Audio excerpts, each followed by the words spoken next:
Having now reduced the common stock float by 36%, where will this take the XELA share price into the near future?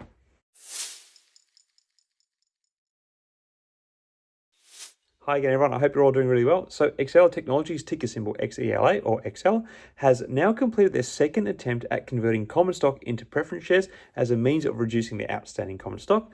So, in this video, I want to have a look at the extent of this buyback and what it now means for the company, as well as some recent analyst updates on Exela Technologies, as well as some little whisperers that have been going on about a potential short squeeze with the stock. So let's get into it. So the date to commit regular Exela shares to receive XELAP preference shares for the second time has now come and gone. And the numbers are in on this second iteration of the stock swap, which they have been labeling probably incorrectly as a buyback. And the second iteration has been far more successful than the first, with 41 million Exela common stock having successfully been committed to the buyback.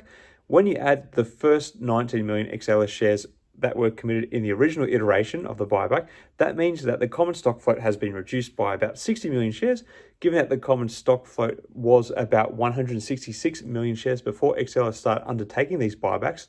It means we have seen a reduction in common stock by Exela Technologies by around 36%.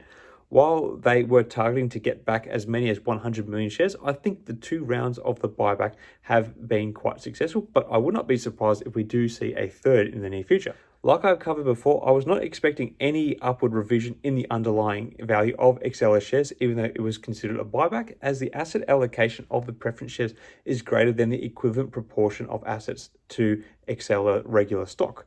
Obviously, the preference shares were created as a way of reducing the existing share count for Exela, but one thing that I think is quite interesting to think about is, why did Exela Technologies bother to do this at all? Well, if you remember back to the original iteration of the deal, as part of this buyback, Exela Technologies was originally looking at offering notes with a face value of $25 and a 6% coupon. I believe the reason for changing the two preference shares was in the event that Exela Technologies could not pay back the face value in 2029 when the notes were set to mature. By having preference shares, this no longer becomes a problem. Now, there are a number of reasons why there are quite a lot of Exela shares on the market, as they have undertaken a number of equity raises over the years to fund the business transformation that they are only just starting to see come to maturity at the moment. As part of the sale of new shares was used to fund various acquisitions, as well as allowing cash on hand to carry the company losses that have been accrued in this time. By having preference shares, it gives Exela, either through a future stock buyback or through one of their major investing partners, particularly B. Riley Capital, the opportunity to reduce this debt at a discount by buying it back on the market. The XELAP preference share now trade at $6.60 per share, despite having a liquidation value of $25. So these recent offerings could be a bit more of a strategic play at minimizing the debt burden of the company. But of course, this is very much all speculation, but I think it is a space to continue to keep an eye on. Anyway, this moves me on to the analyst price targets for the regular Exela stock.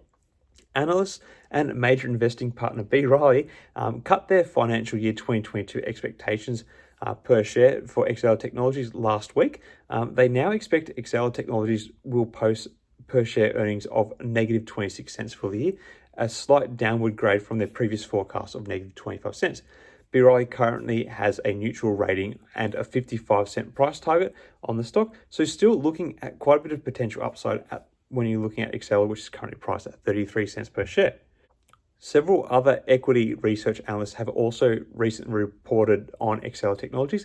Cantor Fitzgerald cut their price objective on Exela Technologies from $4 to $2 and set an overweight rating on the stock in a report last week as well.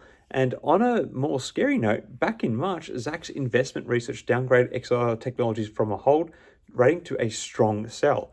So generally, there has been a fair bit of negative revision for Exela Technologies by analysts. However, it must be said that it needs to be understood in the context of the falling market, particularly for the tech and growth space at the moment, but still not painting a pretty picture for Exela Technologies and where it's heading.